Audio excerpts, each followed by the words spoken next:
Salut à tous, vous assistez à un nouvel épisode de Horreur Critique. Dans l'épisode d'aujourd'hui, je vais critiquer un film qui est sorti tout récemment. Et pour être honnête, je l'ai bien aimé, c'est rare pour les films récents. Il s'agit de Sinister, ou Sinistre au Canada.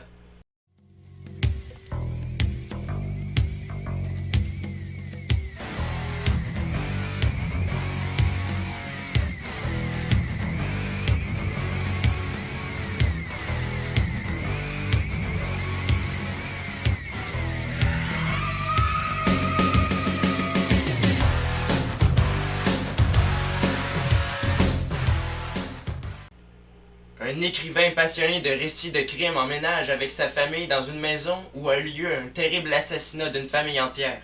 Mais suite à la découverte d'une boîte dans son grenier qui contient un projecteur et des bobines de film décrivant chacun des 4 meurtres, son investigation le mène à découvrir une entité qui pourrait bien le mettre lui et sa famille en danger. Ça faisait longtemps que j'avais pas vu un scénario aussi bon dans un film d'horreur récent. D'une certaine manière, il m'a rappelé celui de Insidieux, probablement parce qu'il s'agit des mêmes producteurs. Il faut dire également que ces derniers temps, les films d'horreur contiennent des entités et des possessions comme thème. Mais l'histoire de Sinister est vraiment très bonne. L'un des meilleurs scénarios de films d'horreur que j'ai vu depuis longtemps, avec celui de La Chose et de La Cabane dans les Bois. C'est Scott Derrickson qui réalisa Sinister. Avec Sinister, il crée une ambiance macabre et, c'est le cas de le dire, sinistre. Sa réalisation est vraiment très bonne pour ce genre de catégorie de film. Il place plein d'indices évidents tout au long de son film, ce qui nous mène à une fin épatante. Derrickson a vraiment fait un travail épatant sur Sinister, parce que, je dois le reconnaître, j'ai eu des frissons et j'ai fait le saut à plusieurs moments. Et c'était pas des effets de surprise inutiles. Seule chose, Sinister est peut-être un peu trop sombre à mon goût. Il fait souvent trop noir dans le film, c'est fatigant pour les yeux. Le jeu des acteurs. Ethan Hawke tient le rôle titre du film. Il avait joué auparavant dans l'excellent Daybreakers avec Willem Dafoe. Dans Sinister, il joue vraiment très bien. On suit son évolution psychologique et on remarque très bien le changement. Juliette Rylance interprète sa femme. C'est un personnage plutôt con. Et le comble, c'est que l'actrice le joue mal. Quand c'est rendu que t'es une actrice tellement pourrie que t'es même pas capable de jouer un personnage con, pose-toi des questions. Ouais, son jeu est peu crédible, ça gâche l'ambiance excellente du film. Effets spéciaux et costumes.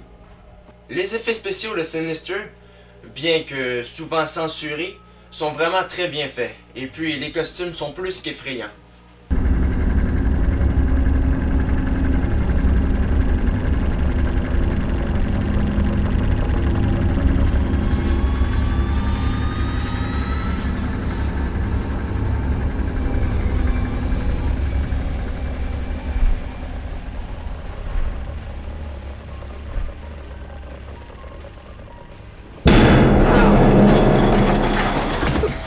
Vous avez eu peur, hein?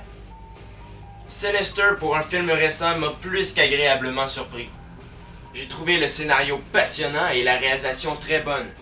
Le seul petit hic qui m'a dérangé dans la réalisation de Scott Derrickson, c'était que son film était un peu trop sombre. Ethan Hawke était parfait pour son rôle. Par exemple, Juliette Rylance était vraiment pourri. Et vous l'avez vu, les effets spéciaux sont assez bien réussis. Et ils font peur. J'accorde donc à Sinister une note de 8. Ouais, c'est un film qui vaut la peine d'être vu. Je vous le recommande. Bref, ne manquez pas mon prochain épisode de Horreur Critique, laissez des commentaires et abonnez-vous à ma chaîne. Salut!